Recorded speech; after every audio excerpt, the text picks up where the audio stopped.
इस कार्यक्रम के पुण्यार्चक हैं श्री दीपक जैन मुन्ना, श्रीमती ज्योति जैन, दीमापुर ललितपुर, श्री अनुपम जैन अंतु, श्रीमती स्वीटी, हर्ष खुशी, पीहू अनोरा वाला परिवार ललितपुर, श्री केवल Chand Jain, Rajesh Jain, advocate Nirmal Kumar Jain, civil engineer परख जैन, वास्तुविद एवं समस्त मिठिया परिवार कटरा बाजार ललितपुर।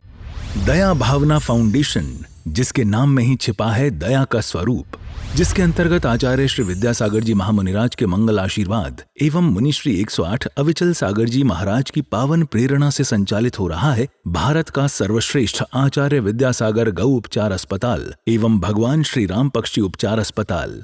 ग्वालियर झांसी हाईवे से 110 kilometre, Jhansi Kanpur highway, Jhansi Tikamgarh highway, Jhansi Shivpuri highway, Jhansi Lalitpur highway पर घायल, जख्मी, बीमार, दुर्घटनाग्रस्त गायों का एवं अन्य पशु पक्षियों का उपचार एवं संरक्षण का कार्य फाउंडेशन द्वारा किया जा रहा है। फाउंडेशन का भारत के प्रत्येक 4 लाइन, 6 लाइन एवं अन्य राष्ट्रीय महामार्गों पर प्रत्येक 150 से 200 किलोमीटर के अंतराल पर आचार्य विद्यासागर गौ उपचार अस्पताल संचालित करने का लक्ष्य है। आप भी दया भावना फाउंडेशन द्वारा किए जा रहे सराहनीय कार्य में आर्थिक सहयोग अवश्य प्रदान करें।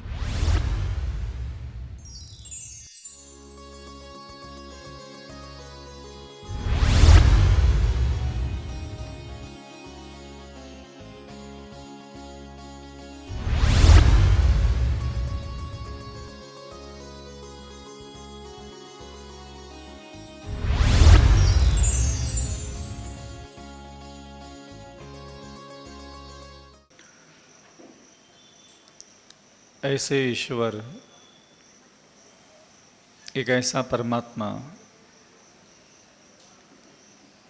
जिसने कभी भी किसी भी संसारी जीव को ये वचन नहीं दिया कि मैं तुम्हारा भला करूँगा। एक ऐसा परमात्मा जिसका इस संसार के किसी भी जीव के सुख और दुख से कोई ताल्लुक नहीं है। एक ऐसा परमात्मा जिसने स्वयं ही संसार में रहते हुए ये जान लिया था कि मेरे किए कर्म मुझे ही भोगना है और मुझे ही अपना तप, ध्यान, चिंतन, साधन और अनेक प्रकार के व्रतों में अपने आप को स्थापित कर ये संसार के अनंत दुखों से मुक्त होना है।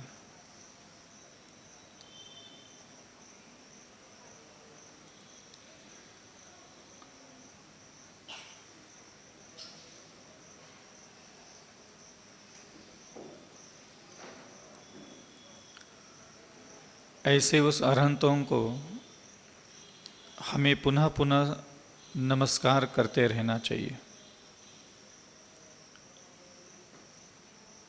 सभी संसारी जीव के मन में एक भाव रहता है, कोई आकर के मुझे बचा ले, कोई आकर के मेरी रक्षा कर ले,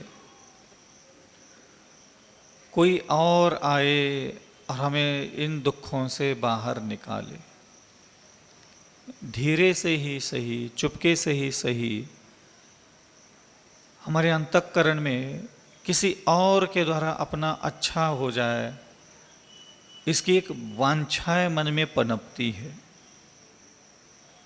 और उसका कारण यह है कि बचपन से ही हमें ऐसा शब्द बोले जाते हैं, भगवान भला करेगा, मंत्र पढ़ लो ठीक हो जाएगा, भगवान रक्षा कर लेगा।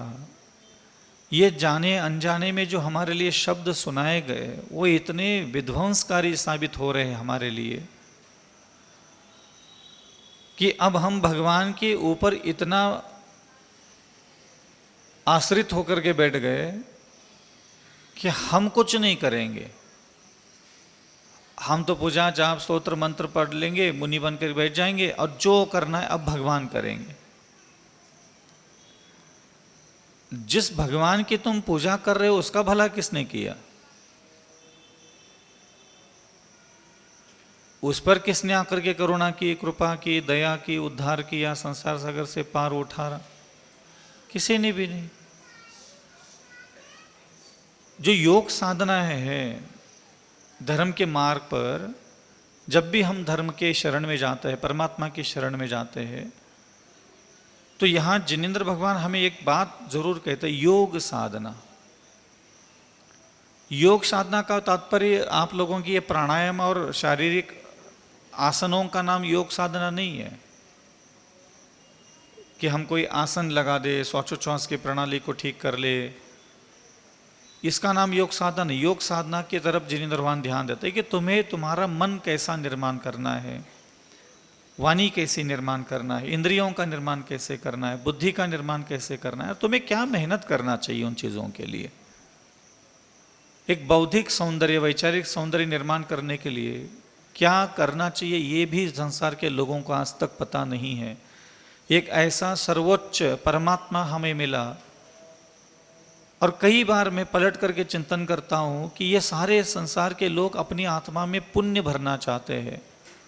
कोई भी यहाँ चिंतित नहीं है, दुखित नहीं है, व्यथित नहीं है, कोई यहाँ परेशान नहीं है कि मुझे मेरा मन पहले से सुंदर बनाना है, शोभा देने वाला बनाना है, इस मन के अंदर की अश्लीलताओं का विनाश करना है, असभ्यताओं का विनाश करना।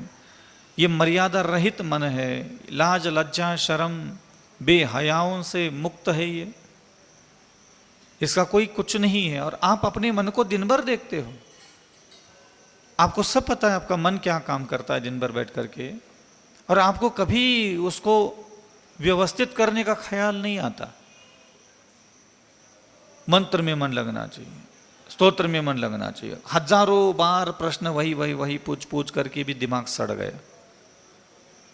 हजारों बार प्रश्न पूछे गए, हजारों प्रश्नों के जवाब मिल गए, हजारों बार आपने इन समस्याओं का समाधान भी सुन लिया होगा।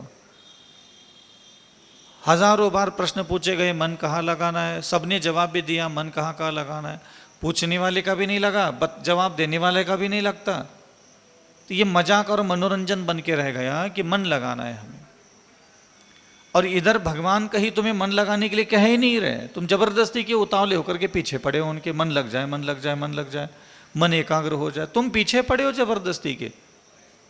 वो ये कह ही नहीं रहे कि तुम कोई मुझ में मन लगाओ, मंत्र में मन लगाओ। वो कह रहे तुम जो हो, जिस जाति में हो, जिस कुल में हो, जिस धर्म में हो, जिस पंथ में हो, भगवान कहते हैं मुझे कोई लेना देना नहीं, तुम चांडाल हो क्या हरिजन हो क्या अंजन चोर हो, कौन हो, मुझे क्या लेना देना। तुम अपने मन को गुणवान बनाओ, तुम अपनी वाणी को गुणवान बनाओ, शरीर की इंद्रियों को गुणवान बनाओ, तुम्हारा काम हो जाएगा। तुम संसारी आत्मा हो और तुम मन वचन काय को गुणों की तरफ ले जाते हो तो तुम तर जाओगे। सीधा सा गणित यही बताया। हमने इन बिंदुओं की तरफ ध्यान देने की कोशिश नहीं की, हमें अपनी जिम्मेदारियां निभाना नहीं आई। हमारी नमोकार मंत्र से कितनी शिकायतें हैं, भगवान से कितनी सारी शिकायतें हैं कि मंत्र हमारा भला नहीं कर रहा है, गुरु हमारा भला नहीं कर रहा है, हाँ पूजा पाठ हमारा कल्याण नहीं कर पा रहे, इतनी शांति धारा कर ली फिर भी कचो नहीं हो रहा हो। मतलब हम अपने कल्याण, अपने मंगल, अपने उत्थान, अपने विकास की जिम्मेदारी किस पर सौंप दी, दूसरों पर सौंप दी। और आसान होता है ये, दुनिया में कौन सा है इसमें लोहे के चने चबाने की जरूरत पड़ती, कौन सी अकल की जरूरत है कि अपने कल्याण मंगल, अपने पाप काटने की सारी जिम्मेदारी तुमने किस पर सौंप दी, मंदिर पूजा पाठ जाप स्तोत्र मंत्र, बोले ये मैं करूंगा और इससे मेरे कर्म कट जाए, मैं नहीं काटूंगा, मैं नहीं करूंगा कुछ, मेरे को तो बस पूजा करना है और पूजा कर ली अब कर्म काट दे, मैंने को तो बस दर्शन करना था मैंने दर्शन कर लिया अब कर्म कटना चाहिए। ये नाहक तुम्हारी एक जिद है। इसलिए यहां जो ज्ञानावरण और दर्शनावरण कर्म का आश्रव और बंद क्यों होता है, क्योंकि 8 कर्म ही हमारे आत्मा में आ रहे हैं।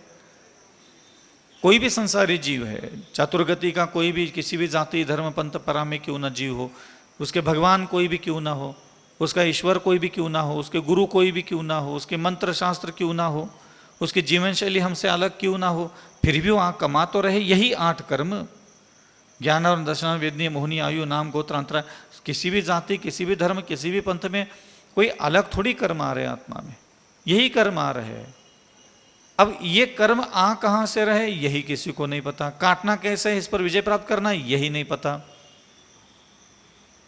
तो ये प्रदोष निंदा मात्सर्य अंतराय आसाधन और उपघात, ये ज्ञानावरण और दर्शनावरण कर्म के आश्रम और बंध के लिए कारण बनता है। इससे ऊपर उठा हुआ मन वचन काय अगर आपका है, इन अपराधों से मुक्त अगर आपका मन वचन का है तो ही आपका ज्ञान और दर्शन और कर्म का बंद होना बंद हो जाएगा।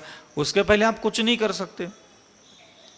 तो ये 6 शब्द जो हमारे कंठस्थ होना चाहिए कि प्रदोष, निन्नव, आश्चर्य, अंतराय, असाधन और उपघात, ये काम मुझे कभी नहीं करना मेरे मन वचन का ऐसे। ये इतनी सी सिंपल सी बात थी। ये 6 शब्द अपने कंठ में धारण कर लेते और अपना मन, अपनी वाणी, अपनी शरीर की इंद्रियां जब ऐसी हरकतें करने लग जाए तो आप उसको मना कर लेते, भाई मुझे ये काम नहीं करना है, ये प्रदोष है, ये निन्नव है, आश्चर्य है, अंतराय है, असाधन, उपघात है, मुझे ये काम नहीं करना, मुझे इससे बच कर रहना, नहीं तो मैं ज्ञान और दर्शन के कर्म से भर जाऊंगा।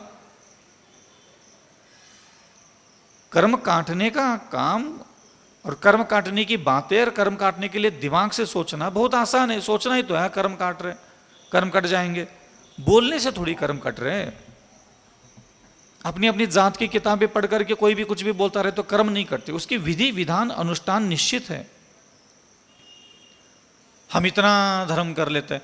आप धर्म जानिए, करिए पहले नहीं, पहले जानिए कि आपका कर्तव्य क्या है। और आपका कर्तव्य बनता है कि सबसे पहले आप 8 कर्म आते किस रास्ते से है, पहले उसका एक जानकारी अपने कंठ में धारण कीजिए, मस्तिष्क में स्मरण रखिए उसको थोड़ा। कलेजे में परिवार, समाज, अन्य प्रकार के दुख धारण कर लिए और ये गली में जो चमत्कार की 2-4 चीजें फुरफुरी करके कोई लोग प्रवचन में सुना रहे होते, वो गले में ठूस लिया और घूम रहे। दरिद्रता, दुख करना, अरे कितनी सारी परेशानी है तुम्हारे जीवन में, कम परेशानी है, कम विपत्तियां है, आदि व्याधियों से घिरे पड़े हो। एक विपत्ति खत्म नहीं होती, दूसरी विपत्ति तुम्हारे सामने आकर के खड़ी होती है। जीवन निकल जाता है, शरीर बूढ़ा होने लग जाता है, बाल सफेद होने लग जाते हैं, लेकिन कह नहीं पाते आज भी इस उम्र में कि नहीं, सही में मेरा जीवन एक बैलेंस में, संतुलन में, प्रशंसा के योग्य रहा। अंदर के सारा द्वंद्व, दिमाग में संघर्ष, दिमाग में तनाव, दबाव, घुटन 24 घंटे जब से हम सयाने बने तब से लगातार ये दिमाग खाली नहीं होता। कुछ ना कुछ तो सुबह उठे ही नहीं कि दिमाग 15 मिनट आधा घंटे में गर्म हो जाता है।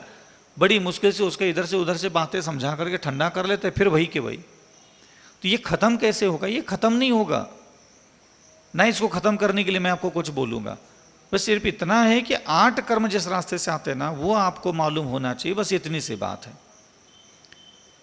ज्ञान और दर्शन और के लिए 6 काम बता दिए भगवान ने। 6 शब्द याद रखो। वेदनीय कर्म बताया कि सुख देने वाला, सुख का दर्द देने वाला और दुख का दर्द देने वाला कर्म होता है वेदनीय कर्म। उसमें से जो अत्यंत आत्मा में हम ऐसे कौन कौन से काम करते हैं, हमारे द्वारा निरंतर मन के द्वारा, वाणी के द्वारा, इंद्रियों के द्वारा ऐसे कौन से काम दिन भर में जाने अनजाने में होते हैं जिसके कारण आत्मा में घोर पाप कर्म का बंध होता है बिना पाप किए। पाप करने के बाद ही आदमी के आत्मा में पाप कर्म का बंध होता है ना, ये धारणा आप लोगों की बहुत छोटी धारणा है, बहुत छोटी धारणा। ये पर्याप्त परिभाषा नहीं है इसकी। और तब जिनेंद्र भगवान कहते हैं कि तुम जो दिन भर दुखी होकर बैठते हो ना, दुखी होकर के, तुम दुखी होकर जब जब बैठे हो समझना आत्मा में पाप कर्म का बंध हो रहा है। और ऐसा पाप कर्म का बंध हो रहा है जो 100% तुम्हें भविष्य में जब वो फल देगा तो और दुख देगा तुम्हें। दुखी होके बैठना अपने घड़े में जहर भरने के बराबर है। पहले ही घड़े में दूध तो है ही नहीं, अपने मटके में दूध है ही नहीं, उसका रोना रो रहे, दुखी होकर के बैठ गए मेरे घड़े में दूध ही नहीं है। और दूध नहीं इसलिए दुखी होकर बैठ गए, मेरा भाग्य अच्छा नहीं, मेरी किस्मत अच्छा नहीं, मेरा ये अच्छा नहीं, मेरा वो अच्छा नहीं, ये अच्छा नहीं है, ये पहली बात तो है ही नहीं, ये सही है। ऊपर से वो अच्छा कुछ भी नहीं तेरे आसपास, इसलिए दुखी होकर के बैठ गए। अब मटका एक तो खाली है और भर भी रहे तो उसमें क्या भर रहे? जहर भर रहे, एक एक बूंद। क्यों महाराज, हम कौन सा खोटा काम कर रहे हैं? खोटा काम भगवान ने बता दिया, दुखी होकर बैठना खोटा काम है। दुख, शोक मनाना, अपना प्रिय व्यक्ति चला जाता है, महीनों सालों सालों तक शोक मनाते रहते हैं, महीनों बरसों तक शोक मनाते रहते। ऐसा कौन सा तुम्हारा पति महारथी था? ऐसा कौन सा तुम्हारी माँ महासई में महातपस्वी थी? ऐसा कौन सा तुम्हारा बाप महातपस्वी, महाज्ञानी, महाविद्वान था? महीनों महीनों तक शोक। आचार्य विद्यासागर महाराज जी की समाधि हुई, कितनी बार रोए, कितनी बार शोक मनाया?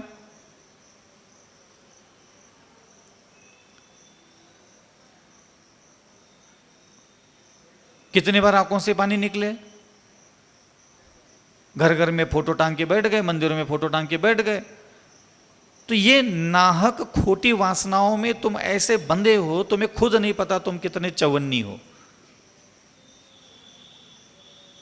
तुम्हें जे तक नहीं पता कि किसका शोक मनाना और किसका शोक नहीं मनाना। तो दुख, शोक, ताप, ताप माने शरीर गर्म होने लग जाता है, खून अपना जो लहू गर्म होने लग जाता, संतप्त हो जाता है। भोजन, इतना मन खराब रहता है, कई बार परिणाम खराब हो जाता है कि गले से खाना नहीं उतरता, इतना अशांत, उसको बोलते हैं ताप। पानी पीने का मन नहीं, खाना खाने का मन नहीं, घृणा सी हो रही भोजन से, जी उब जाता है, इतना दुख से हम भर जाते हैं, दुख की मात्रा बढ़ती चली जाती है। पहले तो सामान्य दुखी होके बैठते हैं, फिर शोक मनाने लग जाते हैं। दुख का भी और अपग्रेड वर्जन है ये शोक। ताप, उस शोक का भी और अपग्रेड वर्जन, मतलब और बड़ा वाला नारायण है। ताप, संतापित होना हमेशा, चेहरा देख करके लोगों का पता चलता है कितने संतापित रहते दिन भर। आक्रंदन, परिताप के कारण आंसू गिरने के साथ विलाप आदि होता है, उससे खुलकर रोना आक्रंदन कहलाता है। अब चालू हो जाता है इनका अश्रुओं की धारा। तो दुखी होके बैठना, शोक मनाना, ताप करना, इससे भी बड़ा बापूसा है यहाँ आक्रंदन। ये बड़ा फेवरेट होता है रोना धोना। इस कार्यक्रम के पुण्यार्जक थे श्री दीपक जैन मुन्ना, श्रीमती ज्योति जैन, दीमापुर ललितपुर, श्री अनुपम जैन अंतु, श्रीमती स्वीटी, हर्ष, खुशी, पीहू अनोरा वाला परिवार ललितपुर, श्री केवल Chand Jain, Rajesh Jain, advocate Nirmal Kumar Jain, civil engineer परख जैन, वास्तुविद एवं समस्त मिठिया परिवार कटरा बाजार ललितपुर।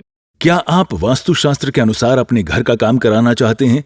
तो आज ही जुड़ जाइए सिविल इंजीनियर परख जैन वास्तुविद से, जो अपने वास्तु ज्ञान से कराते हैं सारा काम। जैसे पुराने घर का वास्तु बिना तोड़ फोड़ कर सही किया जाता है, कॉलोनी का लेआउट प्लान, वास्तु की 16 दिशाओं के अनुसार घर की प्लानिंग, वास्तु के अनुसार 3D एलिवेशन। हमारे यहाँ सारे कार्य वास्तु की 16 दिशाओं और 32 प्रवेश द्वार को ध्यान में रखकर किए जाते हैं। स्थान महाकाली लाइन, कटरा बाजार, ललितपुर। तो देर किस बात की, हर वास्तु से जुड़ी समस्या का निदान करेंगे सिविल इंजीनियर परख जैन वास्तुवेद। संपर्क सूत्र 9630845139।